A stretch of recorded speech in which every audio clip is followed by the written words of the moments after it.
Hola, soy Valentina Peralta, músico, compositora de canciones. Nací en uno de los cerros de Coquimbo, al lado de un zigzag, al lado de un sitio eriazo.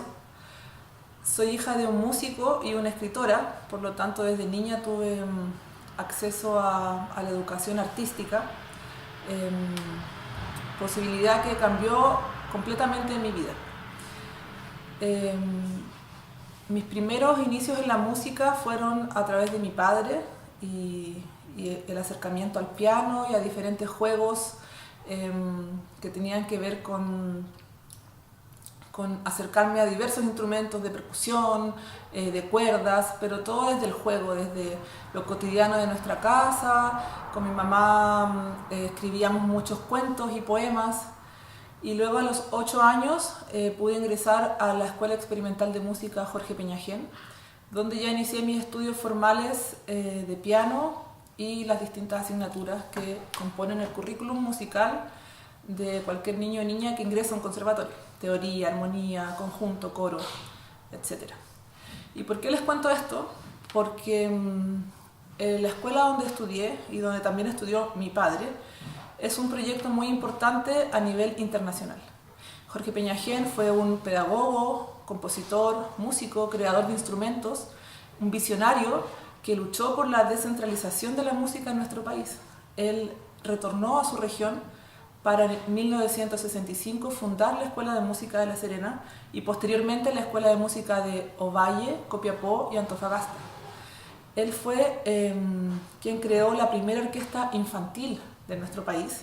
Se fue de gira con la orquesta, compuso para esta orquesta, buscó niños en lugares vulnerables para que se incorporaran a esta orquesta. Muchos de ellos hoy día son profesores de la escuela, como el profesor Sergio Fuentes, que todos los años nos contaba la historia de cómo Jorge Peñagén se acercó a él para pedirle que integrara su orquesta y tocara trompeta, y cómo ese acercamiento cambió por completo su vida. Hoy día él es director de la banda juvenil de la Escuela de Música, su hija es violinista, su hijo es trompetista, toda su familia son músicos, sus nietos. Entonces muchos de los profesores de la escuela son el ejemplo vivo del cambio social que puede generar la educación artística en niños y niñas de lugares vulnerables. Cuento esto porque este sistema que creó Jorge Peñagén ha sido importante a nivel mundial, ya que se implementó de manera exitosa en Venezuela. Allá el maestro Abreu fue el creador de las orquestas juveniles, infantiles y preinfantiles, y se habla esto del sistema, que ha cambiado tantas vidas y que ha sido tan importante para el mundo, siendo una de estas orquestas considerada como una de las 4 o 5 mejores del mundo. El maestro Abreu decía que cuando un niño conoce la música, cuando un niño empieza su educación formal de un instrumento con un maestro, inmediatamente deja de ser pobre. Esa es la importancia de la educación artística y musical para los niños y niñas de estos territorios. Inmediatamente deja de ser pobre, y aunque no se dedique a la música como oficio principal en su vida, la educación musical sí le permite cambiar su visión del mundo, ver desde otro lugar. Y eso es un aprendizaje que va a quedar para el resto de su vida.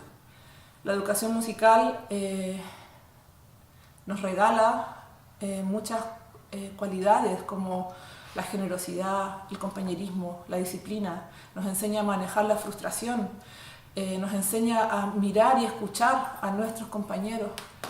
Y esos valores, esas cualidades son fundamentales, yo creo, para el desarrollo del ser humano, de un mejor ser humano. Estamos viviendo cambios sociales importantes a nivel mundial, y la educación debe ir de la mano con estos cambios sociales, debe acompañar estos cambios sociales. Por eso la educación artística es fundamental en estos tiempos para nuestros niños y niñas. Les cuento esto a modo de presentación.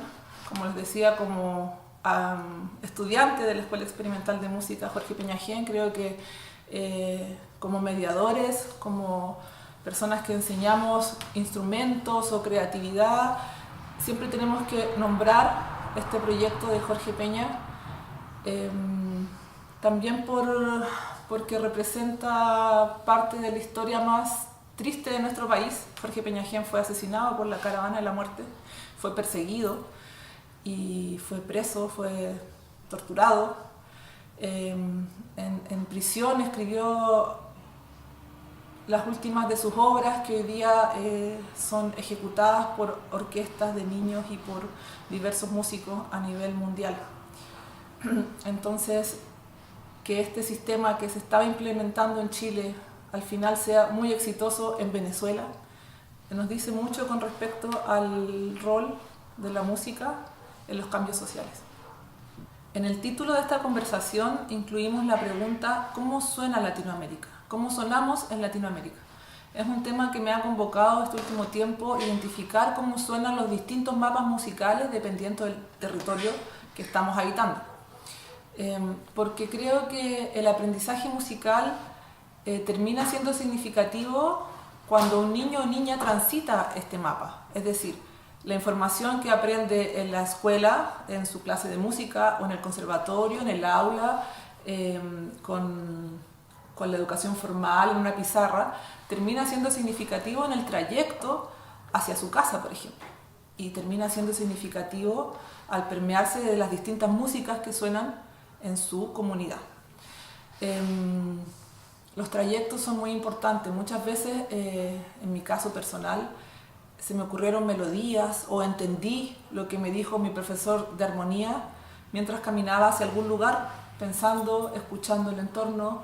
Muchas veces la composición misma nace desde sonidos que ni siquiera son melódicos, por ejemplo, una máquina de coser, el sonido de la ciudad, de los autos, porque pareciera que la música, si bien necesita de esta teoría y educación formal que es muy occidental, que es muy unidireccional, que son niños y niñas sentados en un aula mirando una pizarra donde un maestro o maestra está entregando la información, pareciera que en Latinoamérica tenemos una forma más circular de ver esto, más comunitaria, que necesitamos de la parte más gregaria de la música. Necesitamos de otras personas para terminar de entender esos contenidos, porque en este territorio ancestralmente se ha enseñado música de otra forma, de una forma circular, como les decía antes, con onomatopeya, repitiendo sonidos como se escuchan para traspasarlos oralmente a otras personas. El ser humano no aprende desde una pizarra cuando es un bebé, se aprende de manera oral. Las primeras nociones de melodía, música o sonidos las aprendemos cuando nuestra mamá nos canta, nos habla, nos susurra, nos imita sonidos de animales. Son nuestros primeros acercamientos a la música desde la oralidad. Por ejemplo, me recuerdo de Joel Maripil, Ulcantufe mapuche, muy importante, que me enseñó que el trompe se llama Paupahuín, porque así suena, como un Paupahuín. Entonces, si yo escucho que el trompe en realidad en mapudungún se llama Paupahuín, ya tengo una noción de cómo se toca ese instrumento o cómo debería sonar, desde lo oral, y algo tan simple y bonito como repetir el sonido del instrumento.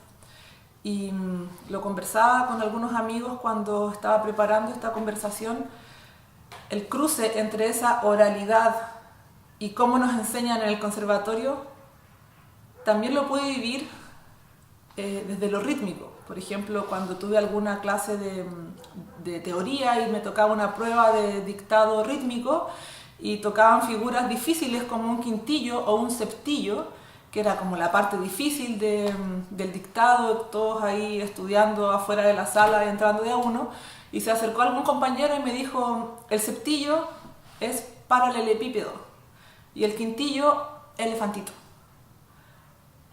Es muy como inocente, parece hasta divertido, pero ese cruce entre lo onomatopéyico, lo oral, lo visual de mirar una partitura y una figura rítmica, produjo que nunca a mí se me olvide cómo es un septillo o un quintillo. Y hasta el día de hoy, si yo veo escrito un septillo, lo pienso como paralelepípedo. Eso desde lo formal no está bien visto. O sea, si mi profesor de teoría en ese momento se entera de que yo aprendí así a leer la lección, probablemente me hubiera puesto un 2. Pero es parte de nuestra forma de aprender en este territorio, lo oral. ¿A qué suena Latinoamérica? Para mí, Latinoamérica suena a resistencia, suena a comunidad, suena a cordillera, a viento, a mar, suena a percusión, suena a bombos que nos producen movimiento, suena a que necesitamos movernos para compartir con otras, con otros. Suena a ternario, suena a 6 octavos y suena a gregario, suena a comunitario. Entonces creo que, por ejemplo, en lo rítmico, los bombos en la música latinoamericana son súper importantes porque incluso en estilos como el pop, ¿cómo distinguimos un pop latino de un pop anglo? Quizás el pop anglo no va a producir que te muevas tanto como el pop latino, porque el pop latino sí tiene un elemento rítmico que es fundamental, además de que es en habla hispana, que es en español, ¿cierto? Incluso un estilo como el pop se puede decir que es latino por lo rítmico. Crecimos con los bailes chinos, en mi caso en Coquimbo, crecí con los bailes chinos, con los bombos andinos, con la música mapuche, con el cultrún mapuche que es hacia la tierra, ¿cierto? Con lo aéreo de la cueca. Ernesto Holman habla mucho de eso, ¿no? De hacia la tierra y hacia el cielo, la cueca y la música mapuche. Entonces creo que Latinoamérica suena a ritmo, a percusión. No existe ningún ritmo latino, creo, que no tenga la percusión como instrumento en su sonido. O sea, hasta un bolero lleva maracas o percusiones pequeñitas en ritmos más suaves, pero siempre hay un instrumento de percusión. No como en la música más europea, que quizás sí tiene siempre un elemento rítmico, pero que es más implícito y se marca en la acentuación o no necesariamente en un instrumento de percusión. En lo latino sí, siempre está presente. Entonces creo que volver a este origen de la música de la Yayala, de Latinoamérica y de este territorio, tiene que ver con ir hacia adentro como músicos. Y eso en los niños, en las niñas que están aprendiendo en el aula también, tiene que ver con que se empiecen a escuchar. El oído no está separado de la voz. ¿Cómo tú vas a poder improvisar, por ejemplo, si no puedes entonar una melodía? ¿No es cierto? Y entonar una melodía tiene que ver con aceptar tu voz, tiene que ver con conocer tu voz, saber cómo suena, entender tu tímbrica, y un proceso interno que es bien fundamental en la creatividad. La improvisación tiene que ver también con comunicar, con tener un discurso. ¿Cómo vas a comunicar si no estás observando tu entorno? Por ejemplo, Olivia Concha Molinari, educadora y musicóloga de la Universidad de La Serena, en una charla que dio hace unos años decía: vienen de todo el mundo a La Serena con observatorios a poner sus telescopios para mirar el cielo. ¿Y qué están haciendo los músicos de la cuarta región si no están hablando de las estrellas de la cuarta región? Porque estamos quizás mirando hacia abajo, hacia nuestros instrumentos, y nos perdemos de mirar ese cielo que es mundialmente reconocido. Entonces, en esa intervención que hizo Olivia en un foro, a mí me reafirmó esta idea de que al final, en este territorio, la música se trata de mirar hacia el entorno, de conectarse con la comunidad, conectarse con tus compañeros, compañeras, y finalmente conectarse con uno misma, para poder desde ahí, con o sin elementos teóricos formales, crear y comunicar. y comunicar para también generar cambios sociales. Entonces, para mí así suena Latinoamérica. Y hago una invitación igual a trabajar con esto de los mapas sonoros territoriales, con las influencias que tienen los alumnos y alumnas en sus propias cotidianidades, en sus casas, porque al final es importante que en la educación musical se permee la familia, la comunidad. El niño solo que está en una orquesta no va a poder desarrollarse si su familia no le apoya y su comunidad no lo respalda y acompaña. Y eso también lo habla el maestro Abreu en algunas de sus conferencias. Eso por el lado de Latinoamérica. Entenderme como parte de un territorio que tiene una forma de transmisión ancestral, a mí me ha ayudado mucho como músico. Yo estudié 12 años en el conservatorio y cuando me fui al campo a vivir en una comunidad, creo que fue cuando más entendí lo que había aprendido en el conservatorio, y lo aprendí sin tocar. Pasé varios meses, quizás un año, sin tocar instrumento porque estaba dedicándome al campo. Y en ese silencio, en ese quehacer comunitario, entendí sobre armonía, sobre teoría, sobre composición. Quizás necesitamos también ese espacio de silencio para entender la música.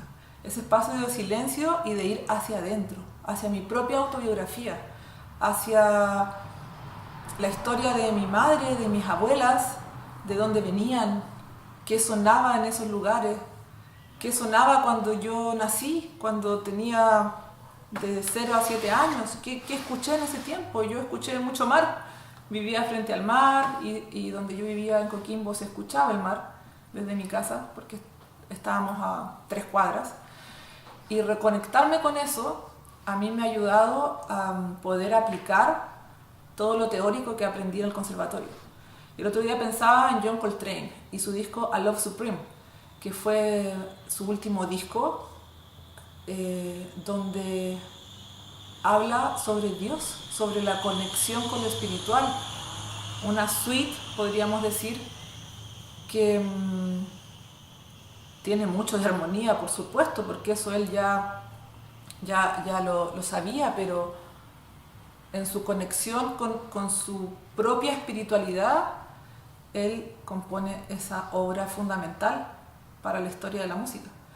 Y Santana dice por ahí en el documental de John Coltrane que ese disco es capaz de modificar los átomos del espacio y llevarlos hacia un lugar mejor. Que él, cuando está así como se siente cargado o ha pasado algo malo, pone ese disco y siente que su entorno mejora. Y qué lindo escuchar eso de tremendos músicos y entender que al final el viaje es hacia adentro. No sacamos nada quizás con estar estudiando todos los días un montón de horas, escalas, arpegios y acordes, si no hacemos este viaje interior. Y de eso hablan nuestras culturas originarias en la música.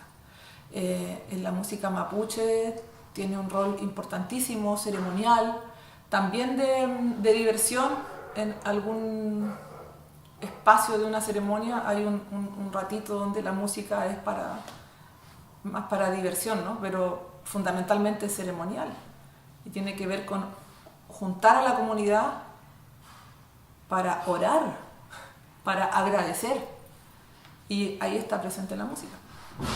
Entonces, como que para mí ha sido súper importante como músico entender que el viaje es hacia adentro y que el instrumento es una herramienta que me ayuda a comunicar eso que descubrí adentro, y que mi territorio es tierra, mar, la poesía de mi madre, las escalas cuartales y pentatónicas del saxofón de mi papá. Muchas veces mis propias melodías suenan a un instrumento de bronce, porque claro, crecí escuchando a mi padre estudiar saxofón. Entonces, ahora ocupo eso. No me había dado cuenta, ahora lo entiendo en este viaje que he hecho hacia mi propia historia y autobiografía. Entonces creo que al mediar es importante llevar a los niños y niñas hacia ese lugar, más allá de hacia el círculo de quintas y las reglas armónicas y el bajo que se conduzca para allá o para acá. Es información importante, es necesario aprender, pero si no lo vinculamos con nuestra propia historia, nuestro territorio, la música que suena en nuestra casa, nuestras influencias, es difícil que eso llegue a algún lugar que permanezca en la vida, ¿cierto? La elección de repertorio, por ejemplo. Mi profe de piano elegía un repertorio para cada alumno. En mi caso, ella logró entender que yo era bastante como emo y me gustaban las armonías menores y las cosas así bien densas. Y ella siempre supo conducir los repertorios que elegía para mí hacia esos lugares porque pienso que entendía que me llevaban a lugares personales de autoconocimiento. Entonces logró así enseñarme a conocerme mejor. Nunca voy a olvidar cuando Ariadna Collins, mi profesora de piano, me dijo, en la partitura salía indicado andante. Entonces ella me dijo, bueno, ¿y cuánto es un andante? Y yo le respondí como en números, ¿no? Bueno, un andante es no sé, 80, 90. Y ella me dijo, no, tú andante. A ver, camina. Y yo así, niña de octavo básico, no sé, caminé y me dice, no, pero camina a tu ritmo natural.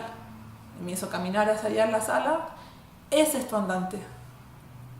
Y eso jamás se me olvidó, mi propio andante, no el que dice el metrónomo o no el rango de números entre uno y otro que dice la academia. ¿Cuál es mi andante? ¿Cuál es el repertorio que a mí me produce un significado y me lleva a las profundidades de mi autoconocimiento? Incluso desde la música clásica, docta, desde el repertorio barroco, moderno, romántico.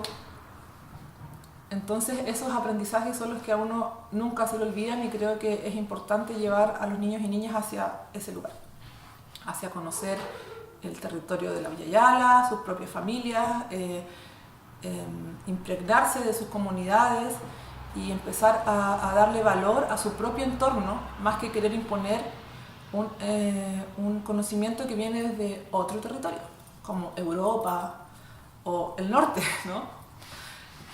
Darle valor al territorio Abya y que los niños y niñas puedan desde ahí, con la música, con la educación artística, adquirir estas herramientas para el resto de sus vidas, sean o no músicos, se transformen en mejores personas y puedan acceder a mejores condiciones de vida y a tener una mirada más amplia del mundo y de su comunidad y sobre todo de sí mismos.